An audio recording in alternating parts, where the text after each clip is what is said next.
Hola, ¿qué tal? ¿Cómo estás? Dios te bendiga. Permíteme compartir contigo una reflexión de la palabra del Señor. Yo sé que mucho se habla del diezmo, ¿no? Hay gente que, no sé, parece que hablar del diezmo, especialmente aquellos que no les gusta dar, que son tacaños, ¿no? Que dicen, no, ¿por qué tengo que dar mi plata? Que el pastor trabaje, que esto, que el otro, ¿no? Paro viendo eso en las redes. Y yo digo que si el pastor no inventó el diezmo está en la Biblia. Ahora, el que quiere dar su diezmo, amén, que lo haga. El que no quiere, que no lo haga, pues. Especialmente aquellos que no les gusta diezmar, ¿no? Y que son tacaños, ¿no? No van a ver la bendición de Dios en su vida. Y yo digo, no van a ver a obrar a Dios porque no están honrándolo tampoco. Y si dan poco, pues poco también van a recibir. ¿Sí? Porque la Biblia dice, hay una ley espiritual. El que poco da, poco recibe. El que da generosamente es bendecido también abundantemente por Dios. Pero déjame decirte que después que la nación de Israel regresó del cautiverio, porque estuvieron 70 años en el cautiverio, podemos decir que no andaba tampoco del todo de acuerdo con la voluntad de Dios, ¿no? Y eso lo vamos a ver especialmente en el libro de Malaquías, porque Malaquías denuncia la falta de compromiso de los sacerdotes como del pueblo de Israel hacia Dios, y por ende van a experimentar las consecuencias negativas sobre sus vidas. Y es aquí donde yo quiero enfatizar, porque Malaquías va a hacer una denuncia contra el pueblo porque él usa la expresión le robaban a Dios, que habla en relación a los diezmos. ¿Qué cosa es el diezmo, primeramente? ¿O qué es diezmar? Diezmar, bueno, es un concepto del Antiguo Testamento. El diezmo era un requisito de la ley en la cual todos los israelitas ofrendaban al tabernáculo o al templo el 10% de las cosechas que cultivaban y el ganado que criaban, ¿no? Como lo vemos en Levítico 27, en Números 18, en Deuteronomio 14, en 2 Crónicas 31. Bueno, les doy la cita, no vamos a poder leer ahí todo eso, pero ahí encontramos estas referencias. Y de hecho, la ley del Antiguo Testamento requería múltiples diezmos. Uno era para los levitas, otro para el uso del templo y de las fiestas, otro era para los pobres de la tierra, lo que habría hecho un total aproximadamente, pues, si sumamos todo esto, no estamos hablando del diezmo, estamos hablando pues de un 23.3%, ¿no? De todas las ocasiones en que se debía dar el diezmo. Y algunos toman el diezmo del Antiguo Testamento como un método de imposición de tributos para suplir las necesidades de los sacerdotes y los levitas del sistema mosaico. Y ahora en el Nuevo Testamento hay quienes, pues, como dije, se escudan en aquello de que el diezmo es del Antiguo Testamento, era de la ley Moisés, y por lo tanto ya no tiene vigencia. Bueno, para aquellos que piensan así, bien por ellos. Vamos a ver cómo les va. Si creen que van a, van a deshonrar o creen que no diezmar es cumplir algo que no dice el Nuevo Testamento, ¿no? Porque si no lo menciona no tengo por qué diezmar. Esto es más bien una idea del antiguo. Bueno, es la manera de pensar de ellos. Pero mira, cuando Malaquías señala lo que estaba pasando en la nación de Israel, hablaba de una condición en la que ellos se encontraban lejos de su voluntad, apartados de sus estatutos. Como dice el verso 7, estoy en el capítulo 3, verso 7, desde los días de vuestros padres os habéis apartado de mis estatutos y no los habéis guardado. Dios quería que ellos volvieran, ¿no? Verso 7 dice, volved a mí y yo volveré a vosotros, dice el Señor de los ejércitos. Pero ustedes dicen, ¿cómo hemos de volver? Estaban lejos de la voluntad y también menciona que no lo honraban con sus diezmos, ¿no? Como dice el verso 8, ¿robará el hombre a Dios? Pero vosotros me habéis robado, pero decís, ¿en qué te hemos robado? En los diezmos y en las ofrendas. O sea, aparte de que le robaban a Dios, estaban enceguecidos espiritualmente porque no entendían en qué le habían robado. Y Dios les dice, en vuestros diezmos y ofrendas. Es más, verso 9, con maldición estáis malditos, porque vosotros, la nación entera, me estáis robando. Mira, esto se lo está diciendo Dios al pueblo de Israel. Así que mucha gente puede decir, no, eso se lo dice al pueblo de Israel, pero nosotros no somos Israel, somos gentiles. Y por lo tanto eso no nos atañe a nosotros. Bueno, es la manera de pensar de muchos. Pero también acá hay algo importante. Es que el Señor habla de una promesa de bendición. Y lo curioso es que hay mucha gente que le roba a Dios porque no le honran a Dios con lo que tienen, pero encima están reclamando bendición. No dan ni un ápice de su ganancia, pero están pidiéndole a Dios que les bendiga, que les bendiga, que les bendiga. Y yo no sé si les bendice. ¿Les bendecirá? Bueno, Dios es bueno, así como hace caer la lluvia sobre buenos y malos, así como sale el sol sobre buenos y malos, así también te recibirán la bendición de Dios. Pero el Señor dice en el versículo 10, traed todo el diezmo al alfolí para que haya alimento en mi casa, y ponedme ahora a prueba en esto, dice el Señor de los ejércitos, si no os abriré las ventanas del cielo y derramaré para vosotros bendición hasta que sobreabunde. Esta es una promesa de bendición, por ejemplo, ¿para quién? Para aquel que da el diezmo, que lo pone en el alfolí. Para que haya alimento en mi casa, pónganme a prueba, dice el Señor. Si no, les voy a abrir las ventanas del cielo y derramaré bendición hasta que sobreabunde. Mira, yo te puedo decir y te puedo dar testimonio, en mi caso personal, pero no quiero hablar lo mío, de personas que honran a Dios con sus diezmos y Dios les bendice.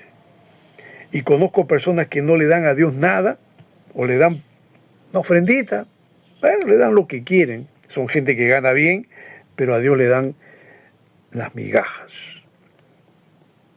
Y les va mal. Son principios espirituales, ojo que no los he inventado yo, está en la Biblia. Y todo hombre o mujer que aprende a hacer lo que de acuerdo a la palabra de Dios, Dios lo bendice. El Señor dice acá algo importante en el versículo 11.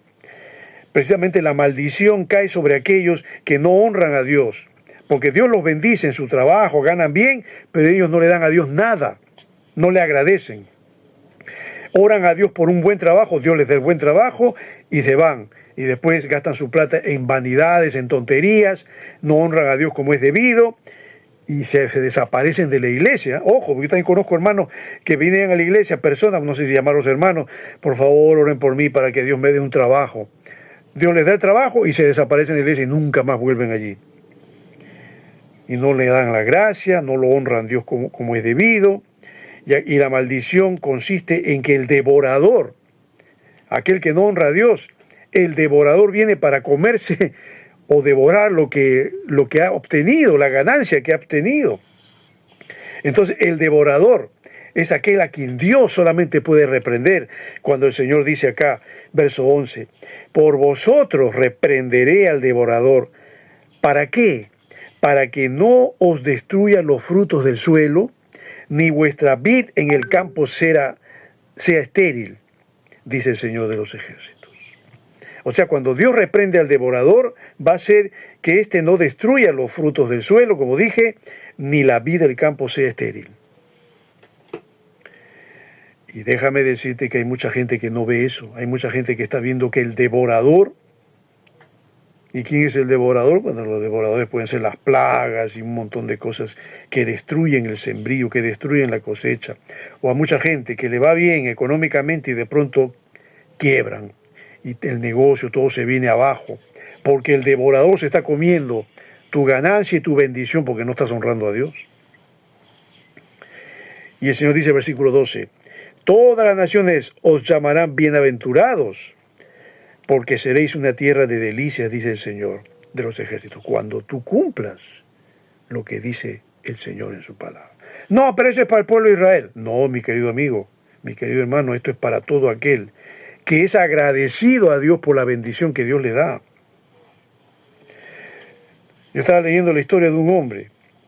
Él se llamó William Colgate, no sé si tú has escuchado de él, que él fue un empresario inglés que nació en el año 1783. En enero, el 25 de enero de 1783, en la localidad de Hollingbourne, en Kent, en Reino Unido. Fue hijo de Robert Colgate y de Sarah Bowles. Y siendo muy joven, él emigró a Nueva York, pues se vio obligado a abandonar su hogar, ya que sus padres no podían sostenerlo, debido a la gran escasez económica en la que vivían. Y con tan solo 16 años de edad, él se ganaba la vida recorriendo las calles vendiendo jabones con una caja que tenía, caja de madera que estaba colgada al cuello. Y él, y según dice la historia, con sus ventas ayudaba a su mamá, quien ya vivía, ya había enviudado, además colaboraba para la educación de su hermanita. Siendo él un joven de campo, se encontró con lo duro de conseguir trabajo en la gran ciudad. Sin embargo, su fe en Dios lo ayudó a continuar en la búsqueda por superarse y prosperar. Un día, para protegerse de la lluvia, él se refugió en una iglesia y escuchó cuando el predicador narraba la historia de Jacob. Esto que está en Génesis capítulo 28, versículo 20 al 22. El predicador decía: e hizo Jacob voto diciendo: si fuere Dios conmigo y me guardare en este viaje en que voy, y me diere pan para comer y vestido para vestir, y si volviere en paz a casa de mi padre, Jehová será mi Dios. Y esta piedra que he puesto por señal será casa de Dios. Y de todo lo que me dieres, el diezmo apartaré para ti. Estamos hablando de Génesis capítulo 28, versículo 20 al 22. Ojo, estamos hablando de una época cuando todavía no existía la ley del diezmo. ¿Ah? La ley del diezmo viene mucho después, con Moisés. Es decir, que Jacob no diezmaba. Diezmaba de vez en cuando. Abraham diezmó, sí. Pero Jacob no sabemos. Él hace una promesa y le dice al Señor: Señor, si tú me bendices en mi viaje, porque estaba huyendo de Esaú, su hermano, que lo había amenazado de muerte, y no sabía lo que le esperaba. Pero él le dice: Señor, si tú me guardas, me das pan para comer, me das vestido, y permites que vuelva de regreso en paz a mi casa, a la casa de mi padre, tú vas a ser mi Dios. Y no solamente eso, acá pongo una piedra como señal, que esta va a ser una casa de Dios, y de todo lo que tú me das, el diezmo yo voy a apartar para ti. Esta historia, que ya tú sabes cómo terminó, porque efectivamente Dios escuchó a Jacob y Dios lo bendijo mucho a Jacob y lo hizo un hombre muy próspero, y regresó en paz a su casa, y Dios hizo que se amiste con su hermano Esaú, y la historia terminó bien. Dios cumplió su palabra y su promesa. Jacob la cumplió también. Y William Colgate, cuando escuchó esta historia, al escuchar, dice que él se arrodilló con su cajita de jabón y oró diciéndole a Dios: mira, un chico que nunca diezmaba, tenía 16 años, pero cuando escuchó esto, mira lo que le dice a Dios: oh Dios, si me sacas de esta pobreza en que me encuentro, te prometo que durante toda mi vida daré a ti la 10ª parte de todo lo que gane. Mira, es la promesa que le hace Colgate a Dios. Y mira, Colgate no era judío, ¿eh? No tenía los prejuicios que tienen hoy en día, que dicen: no, eso es para los judíos, no es para nosotros. No, él le hace una promesa a Dios. Y durante la noche, dice, cuando él se fue de la iglesia, regresó a su casa, en la noche tuvo un sueño en el cual escuchó una voz que le decía: aprende a fabricar jabones. Aprende a fabricar jabones.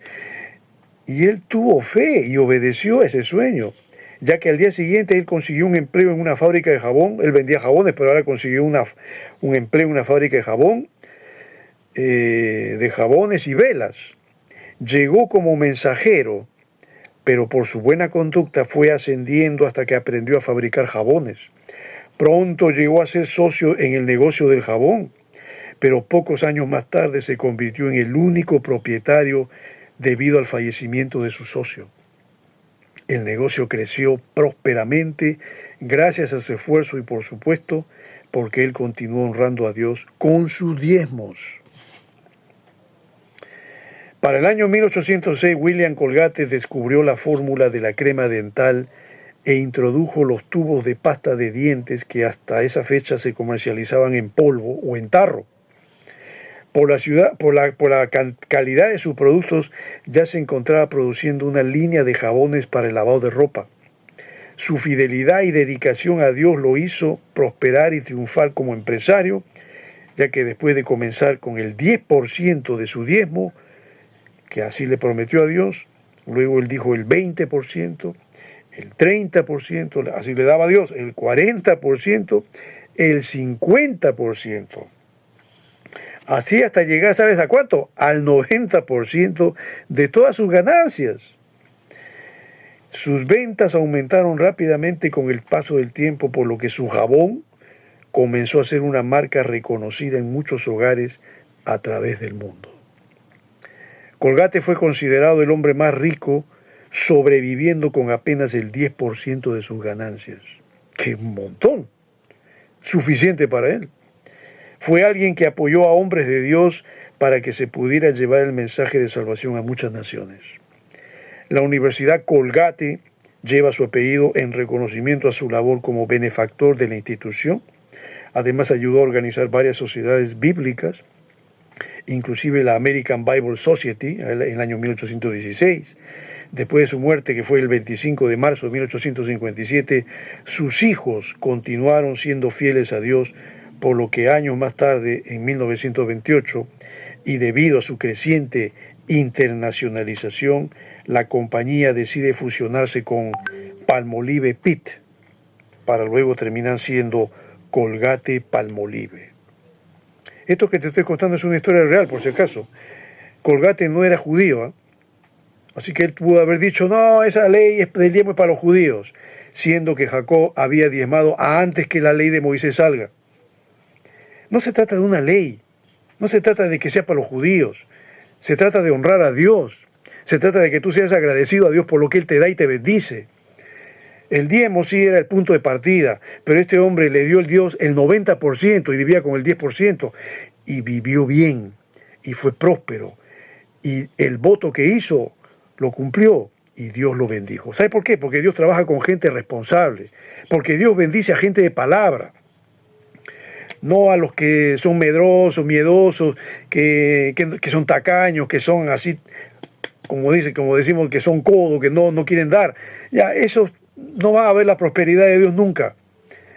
Nunca, la van a ver limitada. Pero aquel que quiere honrar a Dios porque Dios lo bendice y lo honra, esos son los que prosperan.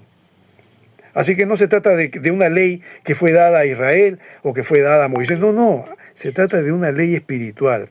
Dios dice, yo honro a los que me honran. Pablo lo dice, que Dios ama al dador alegre. Si tú das poco, recibes poco. Y si das generoso, también Dios va a ser generoso contigo. Es una ley espiritual. No se trata del diezmo. Dale a Dios el diezmo, el 20, el 30%, no interesa. Si lo haces de corazón, Dios te bendice. Este es un caso, el de Colgate, y de muchos más, ¿eh? Pero depende de ti, pues. Depende de ti. No trates de culpar al pastor, que no le des tu diezmo al pastor, que el pastor trabaje. Son tonterías que la gente habla, ¿no? El diezmo, aplícalo tú en tu vida. Hónrale a Dios con lo que te da. Si tú ganas bastante y le das a Dios las miserias, no estás honrándolo a Dios. Estás siendo tacaño con Él, porque Dios te da abundantemente, pero tú le estás dando a Dios las migajas. Eres como el rico y en la parábola el rico y Lázaro, peor. Bueno, el rico fue peor, creo yo, porque este no le da ni las migajas a Lázaro. Bueno, tú le das las migajas. Estás como en aquella enseñanza de la mujer que tenía sus 2 moneditas blancas, y los ricos, ¿qué le daban a Dios? Le daban las migajas. Pero la mujer le dio todo lo que tenía. ¿Cuánto tenía? 2 monedas, pero era todo su sustento. Y Dios bendijo a la mujer. Y sacó el caso de ella. Esta honró mejor a Dios que los demás. Porque hay tanta gente que gana plata, gana bien, gracias a Dios, que Dios les bendice, pero a Dios le dan las minucias. Yo no garantizo que les vaya bien a ellos siempre. Aprende a honrar a Dios. Dale gracias a Dios por lo que Él te da. El mejor regalo que Él te ha dado a ti, si es que lo aprecias, es la salvación de tu alma. Si es que eres salvo. Si no lo eres, preocúpate por serlo. Y cuando ya lo seas, creo que vas a entender mejor esto que te estoy diciendo. Y espero que sea así. Dios te bendiga.